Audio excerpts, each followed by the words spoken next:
Bueno, hermanos, qué lindo verlos saludándose, compartiendo, abrazándose y podemos volver a nuestros puestos y podemos ir abriendo nuestras Biblias en el libro en Primera de Pedro, capítulo 1. Primera de Pedro, capítulo 1.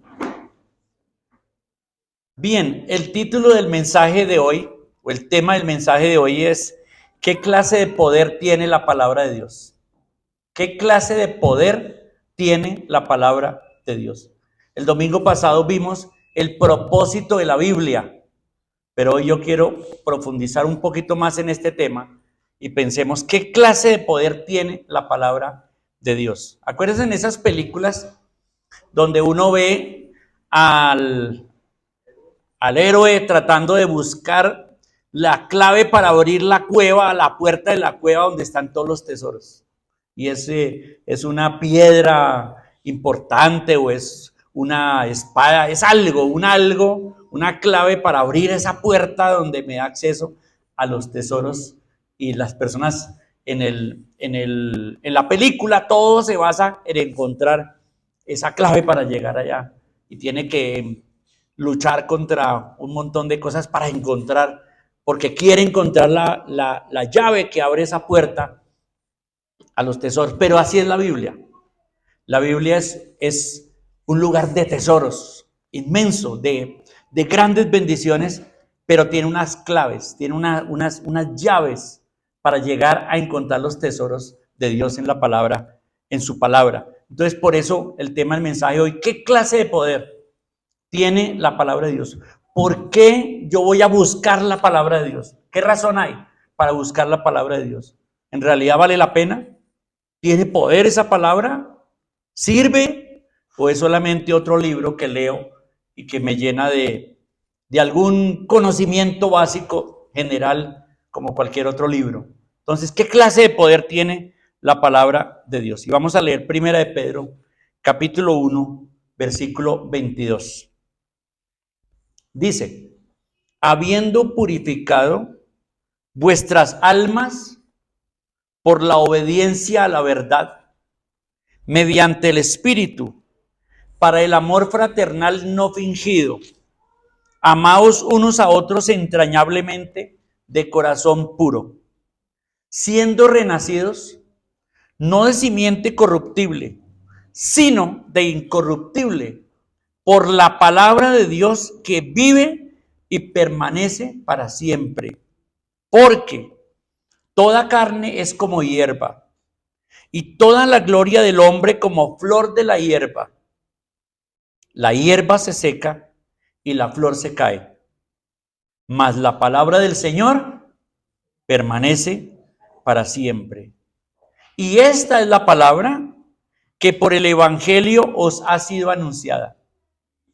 Desechando pues toda malicia, todo engaño, hipocresía, envidias y todas las detracciones, desead como niños recién nacidos la leche espiritual no adulterada, para que por ella crezcáis para salvación, si es que habéis gustado la benignidad del Señor. Amén. Esperamos entender este pasaje un poco para encontrar la respuesta a qué clase de poder tiene la palabra de Dios. Y aquí en este pasaje hay tres claves, veo yo, de encontrar los tesoros de la palabra de Dios. Y estas tres claves o tres llaves a los tesoros de Dios son: primera, recibir la palabra, o sea que la clave es la fe, recibir la palabra. La segunda, obedecer la palabra. Esa es la segunda clave o llave, obedecer la palabra. Y tercero, crecer en la palabra.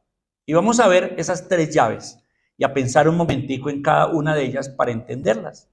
La primera que dijimos, recibir la palabra. La segunda, obedecer la palabra. Y en tercero, crecer en la palabra de Dios.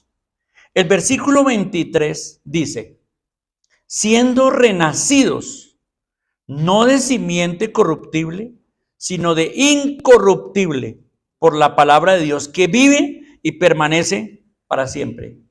¿A qué se simboliza o a qué se asemeja la palabra de Dios en este versículo?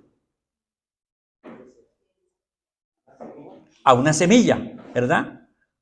O mejor, a una simiente, a una simiente.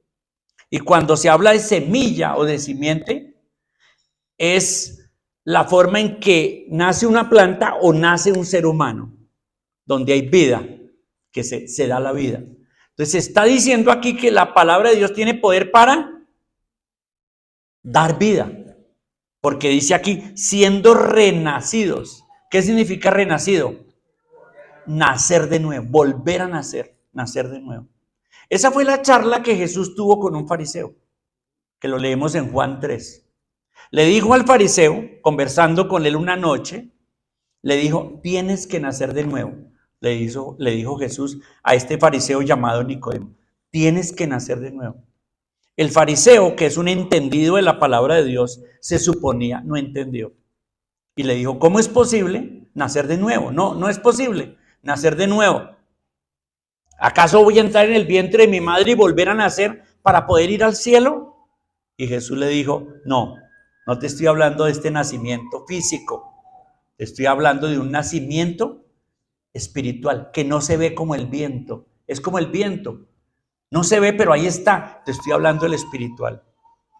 Y Jesús dijo que el que nace por la palabra, por el agua, por la palabra de Dios. Así que la palabra de Dios tiene ese poder de dar vida nueva.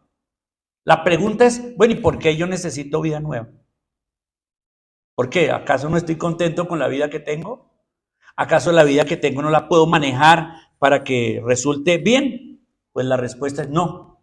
No, no se puede. Por una razón. La palabra de Dios dice que estamos, ¿qué?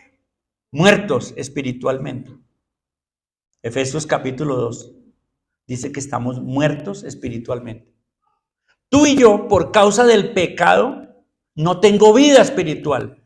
Vida espiritual significa comunión con Dios. Vida espiritual significa esperanza en Dios. Vida espiritual significa la absoluta seguridad de ir al cielo. Eso es vida espiritual. Pero todos los seres humanos nacimos sin esperanza. Nacimos condenados por nuestro pecado. No tenemos la esperanza de ir al cielo. No la tenemos. Más bien tenemos la seguridad absoluta de ir al infierno. Porque hemos pecado todos. Porque hemos transgredido la ley de Dios. Tenemos la absoluta seguridad que todo ser humano va a ir al infierno. Será castigado. Será condenado. Eso es lo que se llama la muerte espiritual. Pero Jesús aquí, la palabra de Dios nos dice que la palabra de Dios puede darnos vida espiritual, vida nueva, vida eterna. Y eso es porque la palabra de Dios nos habla de la obra de Cristo.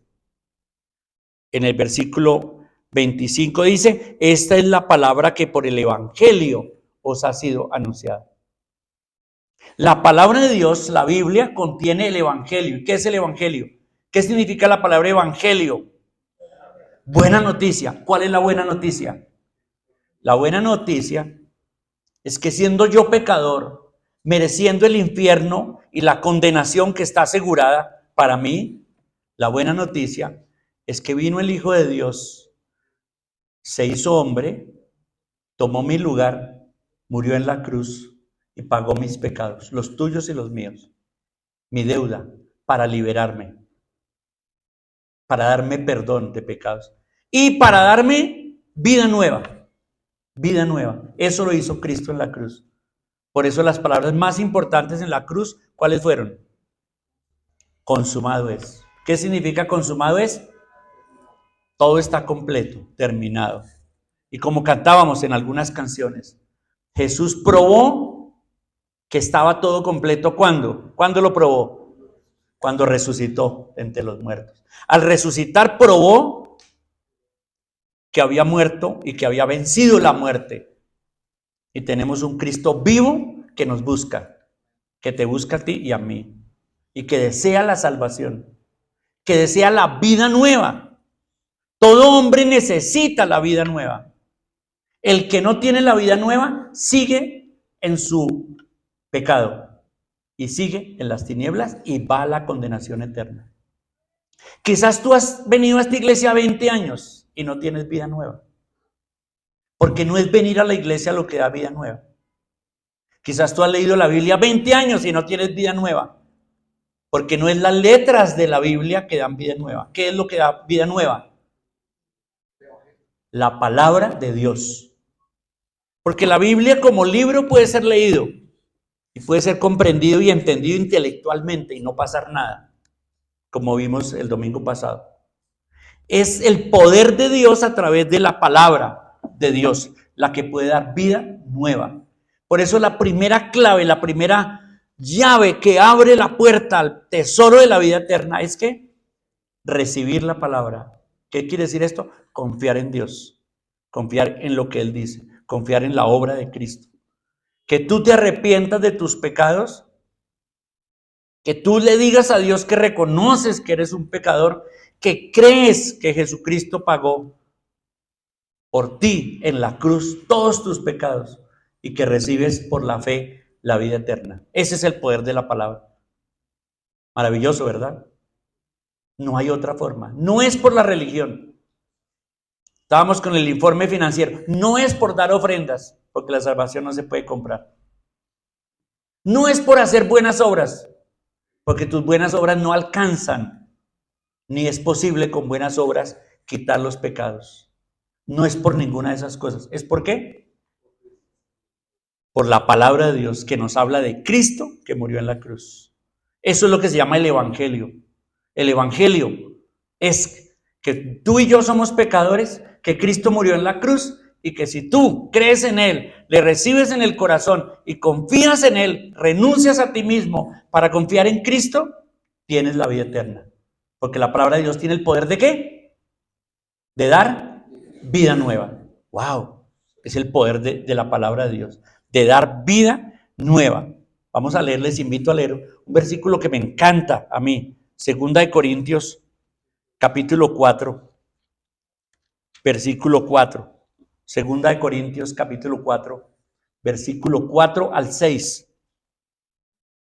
Dice allí el apóstol Pablo, en 2 Corintios, o sea, Pablo escribiéndole a la iglesia de los Corintios, en el capítulo 4, en el versículo 4, les dice esto: el Dios de este siglo, o sea, Satanás, cegó el entendimiento de los incrédulos para que no les resplandezca la luz del evangelio de la gloria de Cristo, el cual es la imagen de Dios.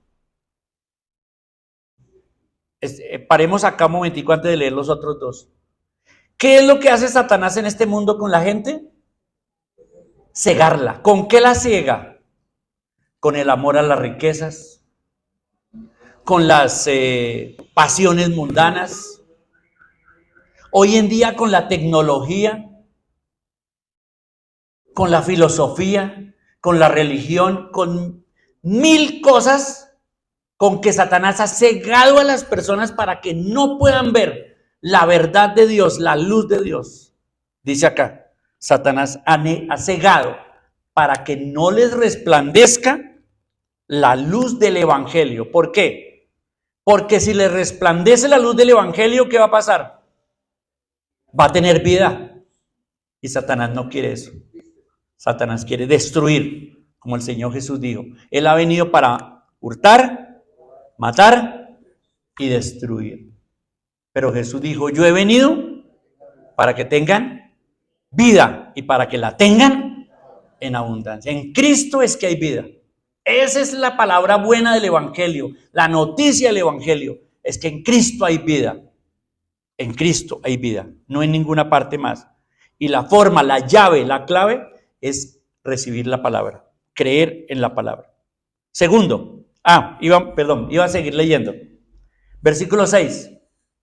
Porque Dios, que mandó que de las tinieblas resplandeciese la luz, paremos ahí. ¿Qué significan esas palabras?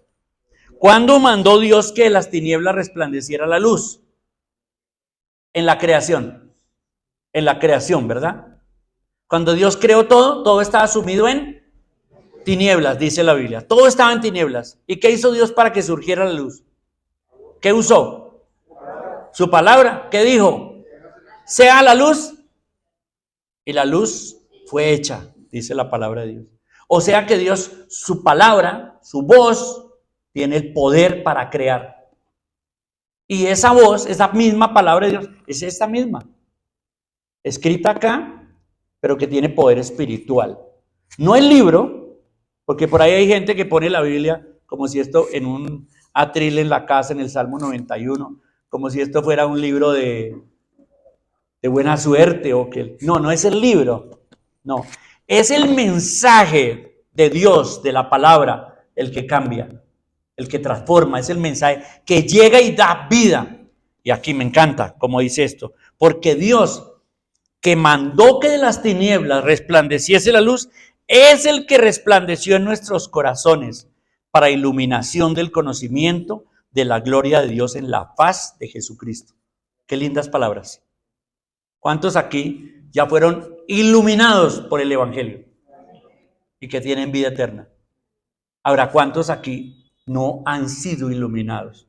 Sus corazones todavía están en tinieblas y no pueden ver la luz del Evangelio que da vida, que produce vida. A los que no, la clave, la llave es confiar en la palabra, creer en la palabra, venir a la palabra de Dios y creer en el mensaje del Evangelio. Entonces dijimos, la primera clave es ¿qué? Recibir la palabra, recibir. La segunda, obedecer la palabra. Entonces volvámonos a Primera de Pedro, donde estábamos. Primera de Pedro, capítulo 1. Y dice el versículo 22. Habiendo purificado vuestras almas por la obediencia a la verdad, mediante el Espíritu. Esta es la segunda clave. La segunda clave es obedecer la palabra de Dios. ¿Qué tesoro consigo si obedezco la palabra de Dios? ¿Qué dice ahí? Dice purificar el alma. Purificar el alma. La palabra de Dios tiene el poder de limpiar tu alma. Ahora, cuando una persona se entrega a Cristo, viene con un historial de pecados, viene con un pasado, viene con una carga, con un montón de cosas. Cuando viene a Cristo y recibe a Cristo en su corazón y cree en Él, judicialmente delante de Dios todos sus pecados son perdonados. Judicialmente queda cancelada la deuda. Pero en la realidad sus pecados siguen en su vida. ¿Correcto? Pero ¿qué necesita de aquí en adelante esa persona que ha aceptado a Cristo? ¿Qué necesita? Un proceso de limpieza en la vida para ir dejando esos pecados. Eso es lo que se llama aquí purificación o santificación, se llama. Recibir la palabra es salvación. Obedecer la palabra es santificación. Un proceso de limpieza. Todos los creyentes necesitamos ese proceso de limpieza. Y cuando yo voy poco a poco obedeciendo la palabra de Dios, se produce esa limpieza en mi alma. Pecados que cometía antes sin siquiera pensarlos. No, ya soy consciente. La palabra de Dios trae a mi corazón una convicción del pecado y Dios me va ayudando a dejarlos en un proceso de limpieza diaria, El proceso, este proceso de purificación, ¿quién lo hace? ¿Qué dice el versículo? ¿Quién lo hace? El Espíritu Santo.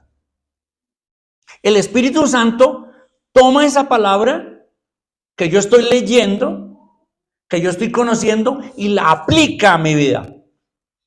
Me lleva en mi conducta a asumir ese parámetro que Dios me está dando. Por ejemplo, si yo era una persona mentirosa, muy mentirosa, y me he arrepentido y me he entregado a Cristo, pero sigo teniendo al aceptar a Cristo no es que ese hábito de mentir se acabó, no pasa así. Pero si empiezo de ahí para adelante, Dios empieza a trabajar en mi vida. y empiezo a leer la palabra de Dios y cada versículo el Espíritu Santo lo va usando para un proceso, hacerme ver que la mentira es un pecado muy grande, que la mentira tiene consecuencias a nivel emocional mío, que afecta a otros, que daña, que la mentira causa, y me empieza a hacer ver eso. Y yo poco a poco empiezo a hacer, la palabra de Dios me empieza a ser consciente de ese pecado que me está consumiendo, que me está dañando. Y la palabra de Dios, el Espíritu Santo empieza a obrar en mi vida, me da convicción y yo voy obedeciendo la palabra. Y posiblemente, no sé cuánto tiempo, porque el tiempo depende de cada persona en su relación con Dios, pero poco a poco dejo de ser tan mentiroso. Hasta que un día llego a odiar tanto la mentira que la verdad será la prioridad más importante en mi vida. Y diré la verdad, cuésteme lo que me cueste. ¿Han conocido gente que miente hasta sin necesidad? Sí, verdad. Su vida es una mentira. Pero si se entrega a Cristo, sus pecados no solamente son perdonados y se salva, tiene vida nueva, sino que empieza por el poder de la palabra una transformación, un cambio en su vida. Y les quiero decir, sin palabra de Dios en la vida del cristiano no hay cambio. Y vuelvo y lo repito, si la palabra de Dios no está constantemente en tu vida, no hay transformación, no hay cambio. Así tú hayas aceptado a Cristo y cambies. Y hay pecados que son muy fuertes, adicciones que son muy fuertes. Pero ¿ustedes qué creen? ¿Tiene la palabra de Dios poder para librarme? Sí, sí lo tiene. Pero si soy obediente. Si soy desobediente a la palabra, si me dice el Señor algo y yo abiertamente no lo hago, ¿qué va a pasar? Pues seguiré esclavizado de mis pasiones, mis deseos y mis pecados y no habrá progreso en mi vida. No habrá. Por eso digo, sin palabra de Dios no hay cambio, no hay limpieza, no hay transformación. La palabra de Dios tiene que estar en mi vida. ¿Eso qué significa?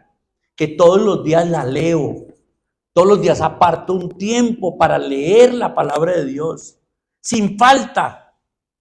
Porque debe ser como el pan, Jesús dijo, no solo de pan vivirá el hombre, sino de toda palabra que sale de mi boca. La palabra de Dios tiene que ser mi pan diario. Tengo que leerla, meditarla, ver la implicación que eso tiene, pedirle al Espíritu Santo que la aplique a mi vida y ser obediente a ella. Porque ¿qué me vale leer la Biblia hoy? Y me dice Dios un consejo y me voy y lo olvido y no lo hago. No sirve para nada. No habrá transformación. No habrá crecimiento.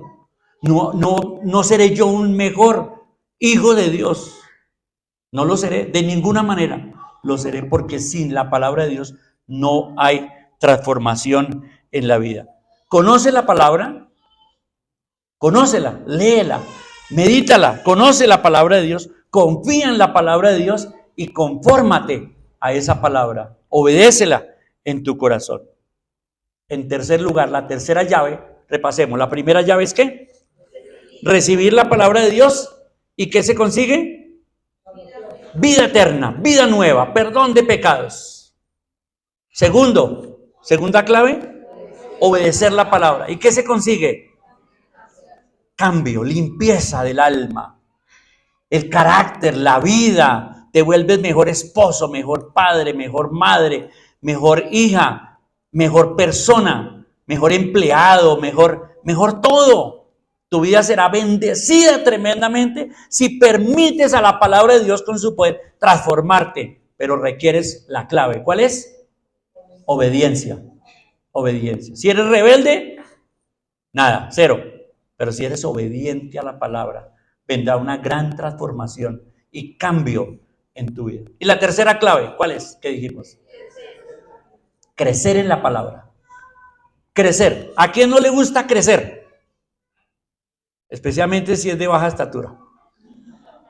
¿A quién no le gusta crecer en lo emocional, en lo intelectual, en las finanzas, en todas las áreas de la vida. ¿A quién no le gusta crecer? A todos nos gustaría crecer. Crecer es un sentimiento bonito, donde uno experimenta una satisfacción, un gozo, ¿cierto? Cuando uno le dan un título en la universidad y dice, mire, ya terminó esto, wow, qué alegría.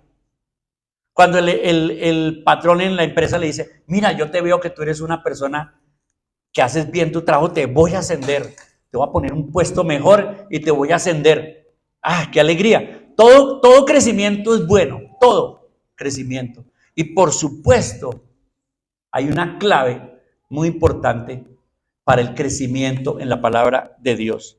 Leamos capítulo 2, versículo, ahí en Primera de Pedro, capítulo 2, versículo 1. ¿Qué dice? Capítulo 2, versículo 1. Desechando pues toda malicia, todo engaño, hipocresía, envidias y todas estas cosas, todas las detracciones. Desead como qué, como niños recién nacidos, la leche espiritual no adulterada, para que por ella qué, crezcáis para la salvación, para el disfrute de toda esa salvación. Entonces pone el ejemplo de un niño, de un bebé.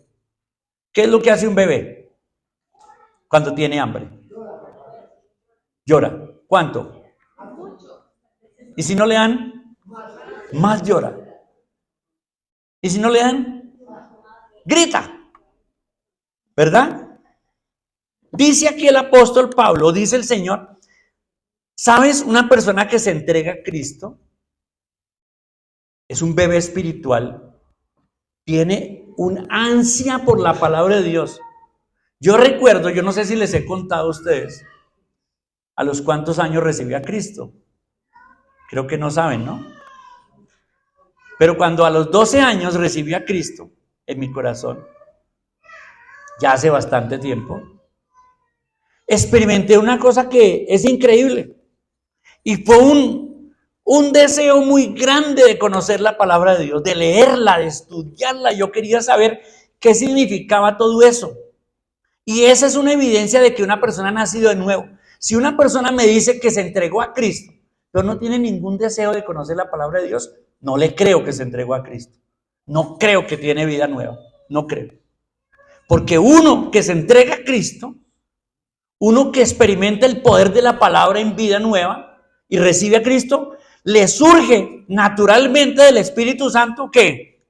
Un deseo de leche, leche espiritual. Quiero saber, quiero conocer cómo es eso de tener más fe. Quiero saber eso del bautismo, quiero saber eso de la resurrección de Cristo, quiero saber eso de qué significa y qué hay en la Biblia. O sea, quiero saber, tiene que haber un deseo. Si tú has experimentado un deseo profundo de conocer la palabra de Dios, ese es un indicador importante de que tú tienes vida nueva. ¿Cuántos aquí sienten un deseo profundo de conocer la palabra de Dios? De saber, de crecer. Esa es una evidencia de que una persona ha nacido de nuevo, en realidad. En realidad. Léala. Por lo tanto, desháganse de toda mala conducta, acaben con todo engaño, hipocresía, celos y toda clase de comentarios hirientes. Como bebés recién nacidos, deseen con ganas la leche espiritual pura para que crezcan a una experiencia plena de la salvación. Pidan a gritos ese alimento nutritivo, ahora que han probado la bondad del Señor. Gracias mi hermano. Sí, esa es la nueva traducción viviente, que lo traduce con no con las palabras literales de la traducción, sino con la intención del autor de lo que está diciendo. Y ahí en esa versión dice, griten como niños recién nacidos por la leche espiritual no adulterada. Entonces la palabra de Dios abre el tesoro del crecimiento para la persona. Tú puedes pasar 20 años en esta iglesia y no crecer. Puedes venir todos los domingos acá, todos los domingos juiciosamente, sentarte en una silla y te vas y la Biblia no se abre en tu casa para nada. No hay un deseo profundo. Tú no vas a crecer, vas a estar 20 años sin crecer. Conozco cristianos de 20 años que no crecen. Los conozco. Es más, dudo que sean salvos. Dudo que haya en ellos la vida real, eterna. Lo dudo. Creo que todavía están condenados. Creo que no hay vida nueva en ellos. Porque una evidencia es un deseo profundo de crecimiento, del deseo profundo de conocer más de Dios. Y entonces el Señor acá nos dice, como niños recién nacidos deseen. Ahora, ¿una mamá qué quiere? ¿Que su bebé se quede bebé toda la vida? No, por supuesto que no. ¿Qué quiere? Que crezca. Quiere que se desarrolle, que engorde, que crezca, que se desarrolle. Y con los años, pues que sea un adulto y forme una familia. Qué bendición para mi esposa y para mí ver a nuestros 3 hijos hoy casados y con nietos y formados como Cristo quiere, siguiendo las cosas del Señor. Y uno dice, bueno, crecieron bien, crecieron con todos sus problemas, tuvieron sus caídas, sus dificultades, sus jugueteras, todo lo que era necesario para su vida. Pero ahora están bien, están siguiendo al Señor. ¿Cómo se siente un padre así? Pues dice, crecieron, maduraron, están asumiendo las cosas de Dios. Ahora, ¿qué quiere Dios para nosotros? ¿Que nos quedemos bebés espirituales? ¿Sí o no? No. Dios también, como un buen padre, quiere que crezcamos en la palabra de Dios. El apóstol Pablo, escribiéndole a la iglesia de Corinto, les dijo esto. Y yo creo que son palabras para nosotros también. Primera de Corintios capítulo 3. Esto le dijo Pablo a la iglesia en Corinto, capítulo 3, versículo 1. Pablo hablándole a la iglesia, le dice, Primera Corintios capítulo 3, versículo 1. De manera que yo, hermanos, no pude hablaros como a espirituales, sino como a carnales, como a niños en Cristo. Os di a beber leche y no vianda, porque aún no erais capaces, ni sois capaces todavía. ¡Wow! ¿De qué acusó el apóstol Pablo a la iglesia de Corinto? De que se habían quedado bebés y que como bebés tenía que tratarlos como bebés. Miren, hay personas que hay que tratarlas como bebés. No maduran, no crecen, tienen comportamientos de bebés, siguen siendo irresponsables. No hablan con sabiduría, no asumen las cosas como debe ser. Siguen siendo bebés. Y espiritualmente pasa lo mismo. Hay creyentes que no pasan del primer paso que dieron, que fue acercarse a Dios, pero no crecen. ¿Tiene la palabra de Dios poder para que crezcamos? Sí la tiene, absolutamente. La veo en mi propia vida, la veo en la vida de mi esposa, de mis hijos, y la he visto en multitud de vidas, en todas partes a donde he ido. He visto el poder de la palabra de Dios para llevar a una persona a una madurez, a un crecimiento. Crecimientos increíbles, impresionantes. El escritor de Hebreos también le habló a los cristianos hebreos de esta manera. Hebreos capítulo 5. Pasemos a Hebreos capítulo 5, versículo 12. También este escritor, que no se sabe quién fue con exactitud, pero que escribió a los creyentes hebreos o judíos, esto fue lo que les dijo, también advirtiéndoles. Hebreos 5:12 dice, porque debiéndose ya maestros, después de tanto tiempo, tenéis necesidad de que se os vuelva a enseñar cuáles son los primeros rudimentos de las palabras de Dios. Y habéis llegado a ser tales que tenéis necesidad de leche y no de alimento sólido. Todo aquel que participa de la leche es inexperto en la palabra de justicia porque es niño. Pero el alimento sólido es para los que han alcanzado madurez, para los que por el uso tienen los sentidos ejercitados en el discernimiento del bien y del mal. ¿Cuál es la exhortación de Pablo a los hebreos? Que se habían quedado ¿qué? Niños. ¿Y qué debían ser ya? Maestros.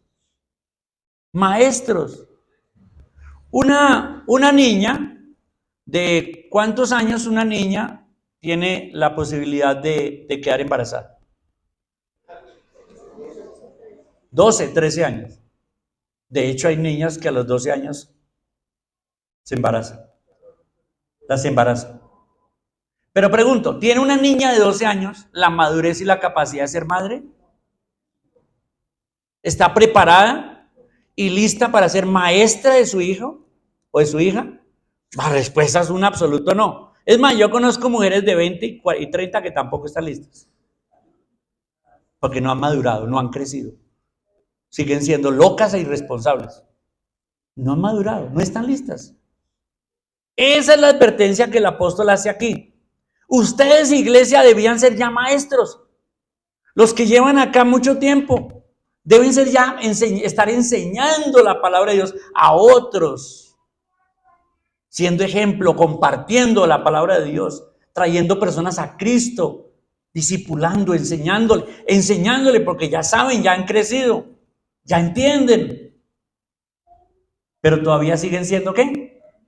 Niños que vienen el domingo a recibir lechecita espiritual, porque necesitan la lechecita y siguen siendo niños.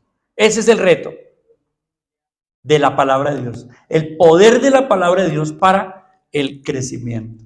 Terminemos, concluyamos. Existen 3 clases de personas, según lo que hemos visto, ¿verdad? ¿Cuáles? Primera, las que necesitan nacer por la palabra. Tal vez tú estás acá, no sabías nada de esto y necesitas entregarle tu vida a Cristo y creer en la palabra, y necesitas arrepentirte y creer en Cristo y entregarle tu vida a Cristo. Tal vez eres esa clase de persona. Segunda clase de persona que vimos hoy,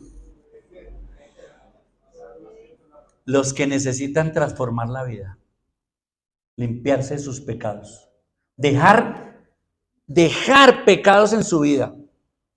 Estas personas no están limpiándose con la palabra. La pueden leer, la pueden compartir, la pueden proclamar, pero no la obedecen y no sirve para nada. Leerla, estudiarla, profundizarla en conocimiento, pero no obedecerla, no sirve para nada. Esta es la segunda clase de personas. Personas que necesitan limpiarse de sus pecados, limpiarse de sus adicciones pecaminosas, de sus pasiones, de todos sus problemas y crecer personalmente en la palabra de Dios. Y tercera, la que necesitan crecer en el conocimiento de la palabra de Dios y en madurez para llegar a ser ¿qué? Maestro de la palabra de Dios, maestro de sus hijos, maestro de sus familiares, maestro de otros, llevarle la palabra de Dios a otros. Ese es el desafío de hoy y lo que el Señor tiene para decirnos. Empecé con una pregunta. La pregunta fue, ¿qué clase de poder tiene la palabra de Dios? Bueno, preguntemos, ¿tiene poder la palabra de Dios? ¿Pero qué clase de poder tiene? ¿Poder para dar vida eterna? ¿Poder para cambiar una vida? ¿Y poder para hacer que crezca yo y llegue a ser un maestro de otros? Amén. Ese es el poder de la palabra de Dios. Bendiciones, hermanos.